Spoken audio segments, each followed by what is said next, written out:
Hey guys, Mike from Wrestling Then and Now. Thanks so much for checking out the Don Frye interview. To meet the Predator, Don Frye, you can Saturday, April 20th, East Rutherford, New Jersey, the Meadowlands Racetrack, MisfitsMarketNJ.com. MisfitsMarketNJ.com has all the information to meet the Predator, Don Frye, as well as New York Ranger Matthew Barnaby, Super Bowl New York Giants champion Stephen Baker, as well as live pro wrestling. Go to misfitsmarketnj.com for all the details. Let's welcome to the show tonight's very, very special guest, the Predator, Don Frye. Don, thanks so much for joining us. You're welcome, man. You're welcome. Thank you for inviting me. I tell you, Don, I saw a documentary on you years ago, and the narrator starts off and he goes, "An animal will only attack what it knows it can beat, but a predator only attacks the strongest." And I'm like, damn, that's Don Frye for sure. Yeah, kind of dumb, isn't it? Shit went the other way. Did something smarter. So when you were growing up, if you were going to make a living with your hands, it was pro boxing. I know you tried pro boxing, but was that like your ambition growing up, is to be a fighter?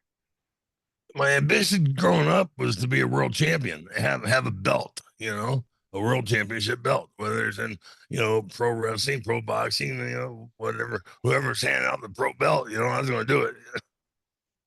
But, yeah, were you a wrestling fan? Yeah, big time wrestling fan. Bruno Sammartino, superstar Billy Graham, Terry Funk, Ric Flair. And geez. Did you ever meet Bruno?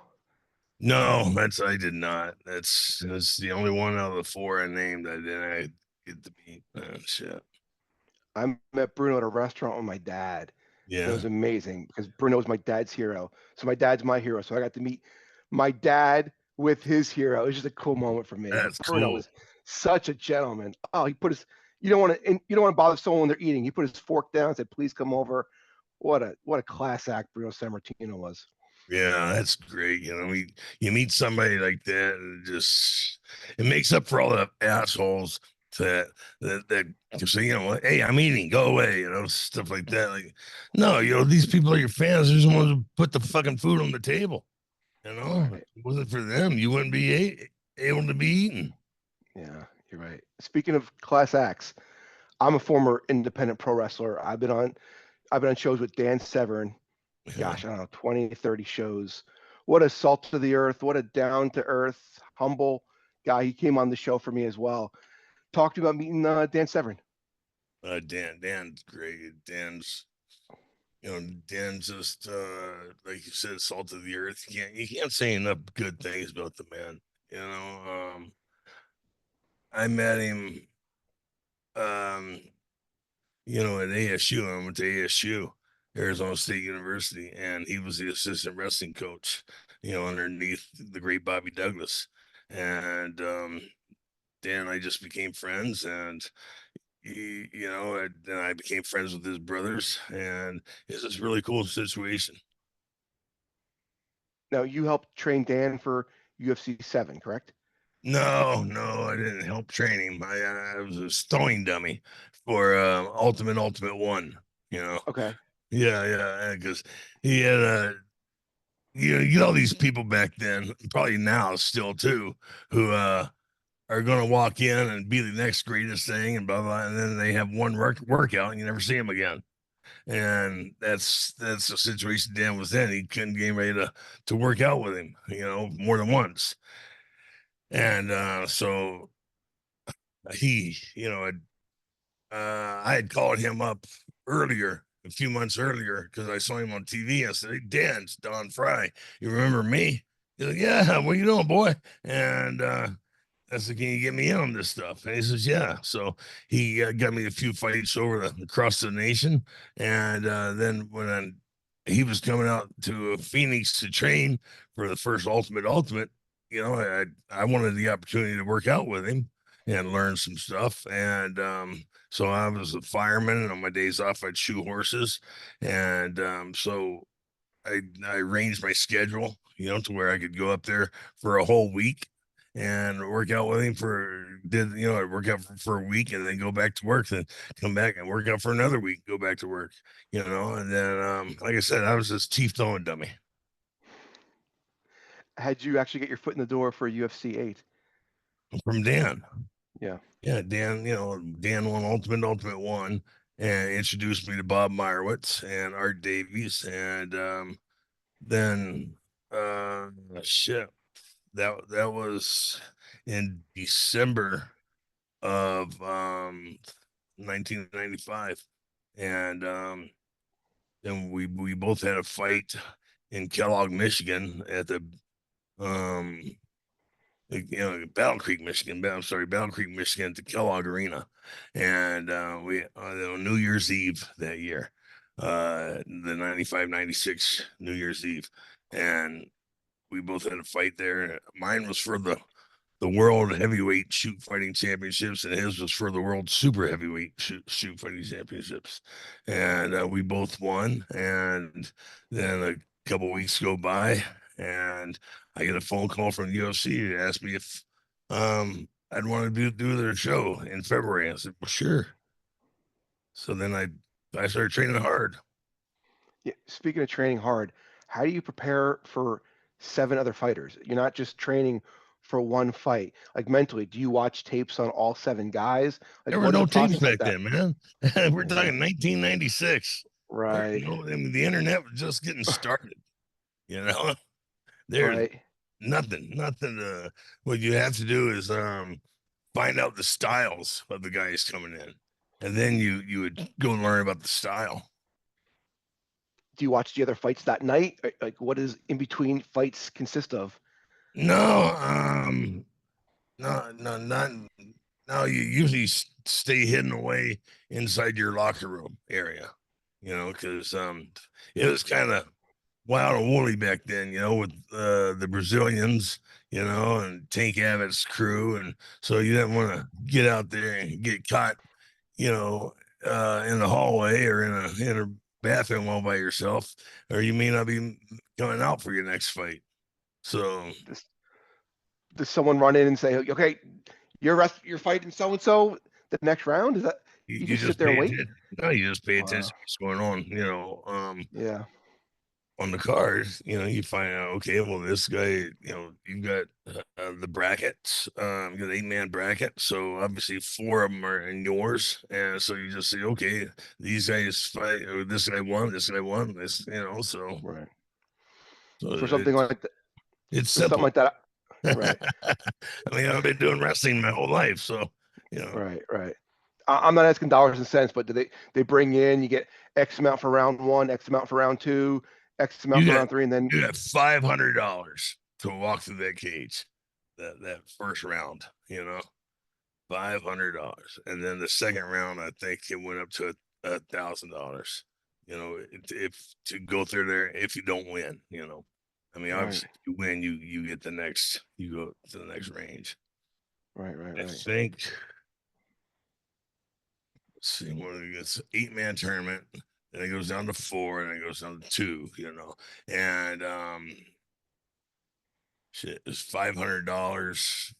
Each guy got $500, and then if you won, I think you advance, you get $10,000 for the advance, and then to make it into the finals, I think it was a $50,000. Was it 50,000 or 75,000? I can't remember. Yeah. I don't know. I don't know. I can't remember. I'm not sure the money. Maybe it's $50,000 to win, and 25 if you lose. I mean, if you're runner up. If no one has ever seen a Don Frye fight, no one. I've had neighbors over, Don, and I showed them the fight. Which fight do you think I'm referring to? Takayama, Yoshihiro Takayama. One of the I greatest. just showed.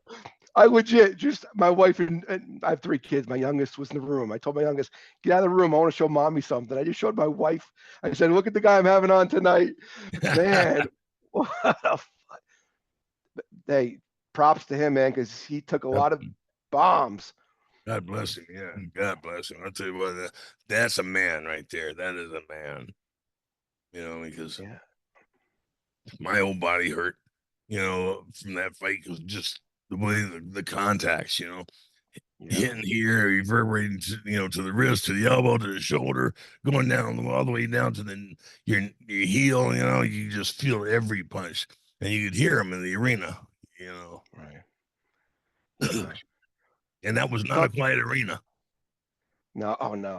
No. That was just like I said. I've had neighbors over, and we had nothing to watch. I'm like, hold on, I got something to show you. Like Yeah, it's just what a fight. Wow. thank you. Just a different breed of men. You guys are. It's unbelievable. Unbelievable. It's Uh, something, talk.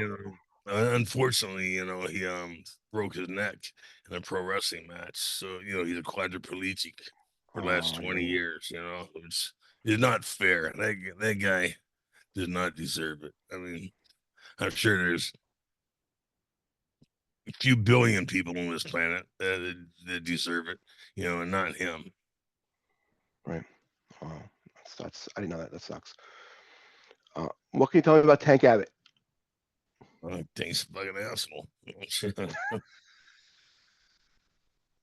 We can leave it at that, or you can elaborate, or uh, well, him and Mark Hall um, got together, I guess, and decided to start the rumor that I paid Mark Hall to drop the fight, between me and him, and that way, really.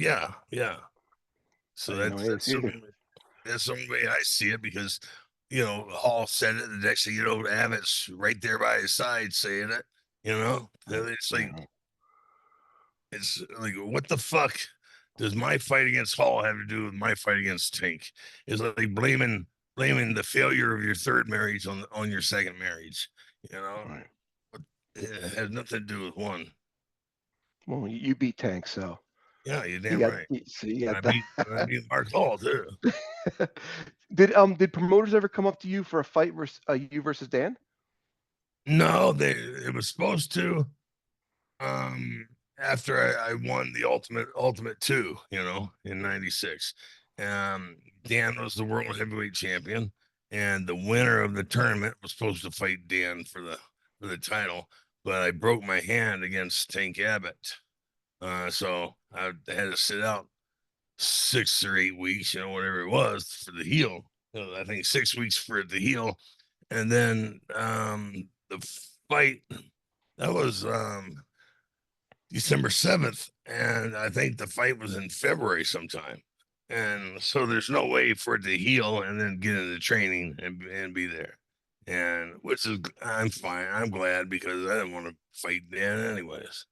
Right. Yeah. How's your relationship with Ken Shamrock? What do you think of Ken? I like Ken. I respect Ken a hell of a lot. And uh Ken was on my podcast um shit 3 years ago. Yeah, 2 or 3 years ago, and we had a good time. You know, Dan and Ken and I. It's Dan and Don's Toxic Masculinity is our podcast. Nice. Nice. Ken took to pro wrestling really well. Did you ever see any of his WWE matches? Yeah, he did a great job. Yeah. I guess he's a pro wrestler before the Ultimate Fighting stuff started too. Right.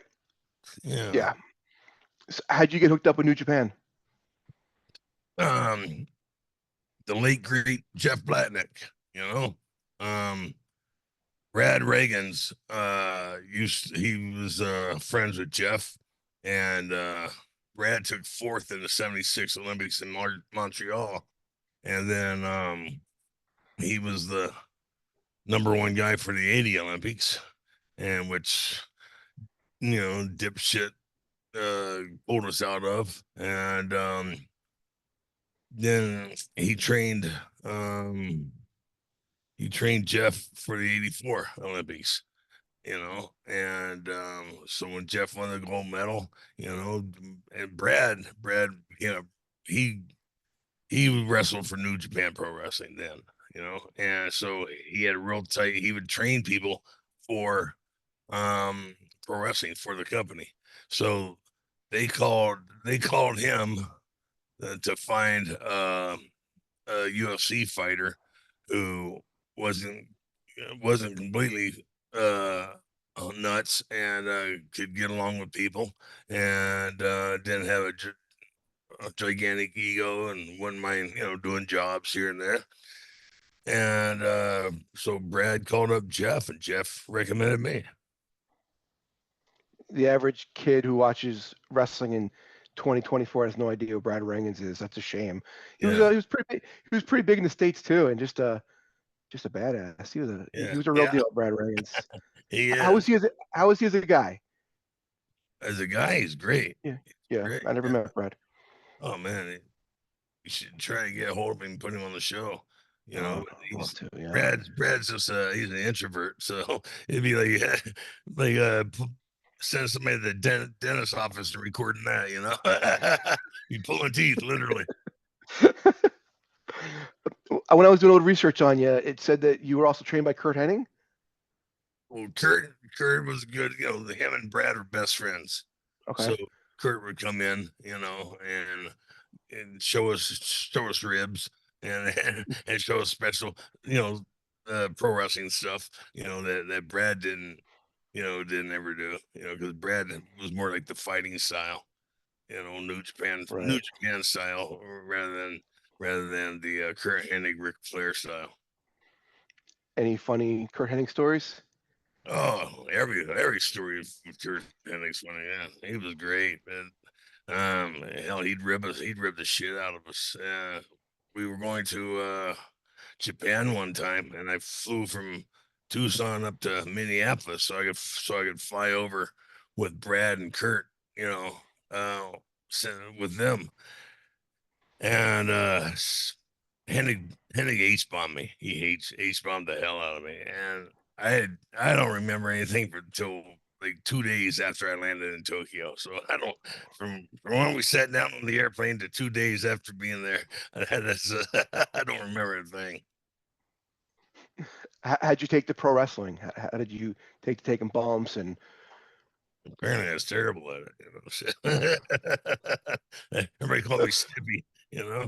I worked tight, and that's the way they wanted me to work. Though apparently, Sure. the office didn't tell the boys that. So unfortunately for the boys, they were the ones that got all the bruises. They weren't bringing you in to jump off the top rope and do backflips and No, you know. no. Yeah. Anyone now? This might be a stupid question, but there's a lot of stupid people out there.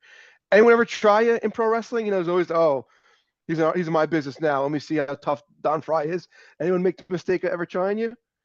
No, no. Everybody's real smart, real polite. Yeah, Yeah. real polite. Any Antonio Inoki stories? Oh yeah, shit. I did his retirement match, but he would, throughout the year, he'd come in and have dinner and drinks with us and shit. And that man would get a glass of tequila like that and just drink it down, And he would tell Andre the Giant stories all the time, and he like I said, he picked me for his retirement match. Supposed to be about a half hour, 45-minute Broadway. Saying goodbye to all the fans. About 2 minutes into the match, I broke 3 of his ribs, and so yeah. So there was that 35-year, greatest athlete in Japan career goes, oh man, yeah.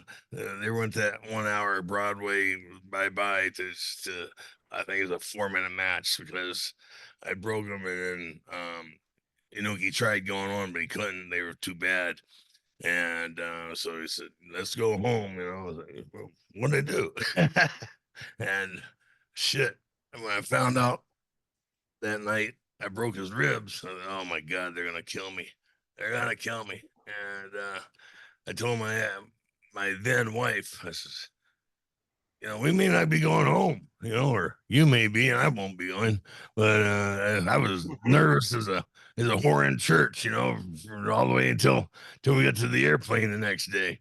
And we got down, got on the airplane. They called, made the announcement, called, got in the airplane, sat down. Oh my God, we made it! And I was like, oh geez, there's a airline store just saying, you have a phone call.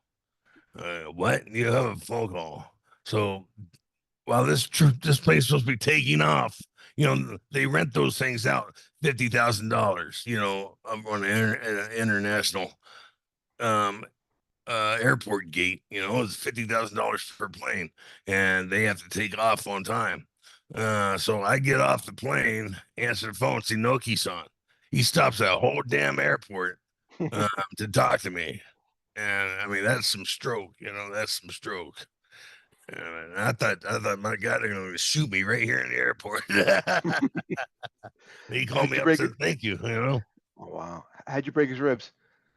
Ah, I had him his legs here, body over backwards, just a double leg.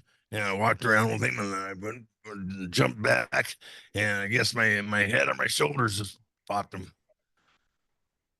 Oh man, you wrestled a great Muda, correct? Yeah, several times. Yeah. Oh, that's one guy I always wanted to wrestle. Any stories about Great Muda? Uh he's uh I don't know. How do you say how do you say he's really egotistical without being insulting? Mhm. Okay. Yeah. Yeah, and when they said he was the greatest worker on the planet, you know, He before he believed he fucked up. believed it. Well, he proved it too. He Yeah. was a great worker until he Yeah. blew out his knees, and then he still carried on for another 20 years. After that, it's just the guy's impressive. He really is impressive. Yeah. Yeah. Any conversations with the WWE for you? No, not a bond. I know Scott Ferrazzo. I had an interview with WCW. So I took my brother and Scott Frozzo down there with me because I just thought this is gonna be, we'll just go meet people and shoot the shit. And I didn't know I was going down there for a job interview. So when I walked through the door with two other people, kind of pissed off Eric Bischoff real bad. And so following week, Scott gets us an interview with WWE. Scott is and he was a used car salesman. So we go in there and Scott tells him how we're gonna do this and we're gonna do this and this is the way you're gonna promote us and this is how you're gonna do it and this is how we're gonna do it and then they kind of showed us to the door real fast. Wow. I'm going to see you Saturday, April 20th at the Meadowlands Raceway. Yeah, now is that Furthest. a horse track or car track? Oh gosh, I Or don't know, yeah. but it's going to be a big event in North Jersey. There's going to be New York Giants there. It's going to be New York Rangers there. There's going to be live pro wrestling. It's going to be a big flea market. It's going to be a lot of fun. And Well, that's your great. friend here, Don Frye, is going to be there. Any memories in New Jersey? You come to Jersey at all? We were there last year. Last year for May, that pro May. wrestling. Yeah. That was fun. That state's beautiful, man. And they call it the Garden State. They spot on, isn't they? That's beautiful state, man. Now the Meadowlands, I know they used to have before you know, I'm talking 50 years ago, reaching way back when WWE was still WW Worldwide Wrestling Federation, WWWF, Right. Right. Yeah, they would have before the pro wrestling would come on, they would have the horse buggy races and things like that Right. in the Meadowlands. That was pretty neat.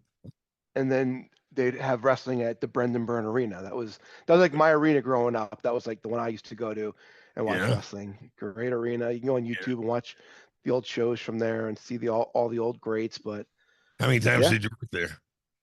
how many times what? How many times did you work there? Oh, I got to work at the Meadowlands. I actually got to work there twice. But Yeah. that and How what's was awesome was that was my arena growing up as a kid. Actually, Yeah. are you familiar with Philly? No, sir. No, sir. Okay, so well, there's a famous building there called the Philadelphia Spectrum, and my dad took me there in 1987, and I got to wrestle there in 1997. So that was like, wow, Wow. it's like, That was cool. yeah, that was real cool. Fuck, That that was was real cool. cool. Yeah, and Don, this was so cool. Thank you so much for doing this. We're gonna see you in April 20th at the Yes, sir. Meadowlands Racetrack. And I look forward to it. Thanks so much for doing this. I had a blast. You know, I'm a huge fan of yours. When I met you, Don, I said, if I didn't know who you were, I'd call you up on the phone and I'd hear your voice and I'd be like, yeah, I'm not messing with this guy. Like you're a man's man, Don. Thank you. This was a lot of fun.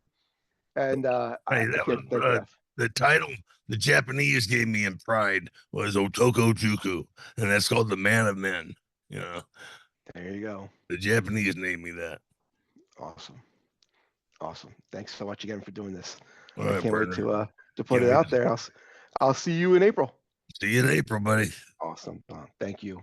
Bring me a blonde and a brunette and a redhead, will you? I'll do my best. Okay. See you then. Awesome. Thank you, sir. Thank you. Cheers.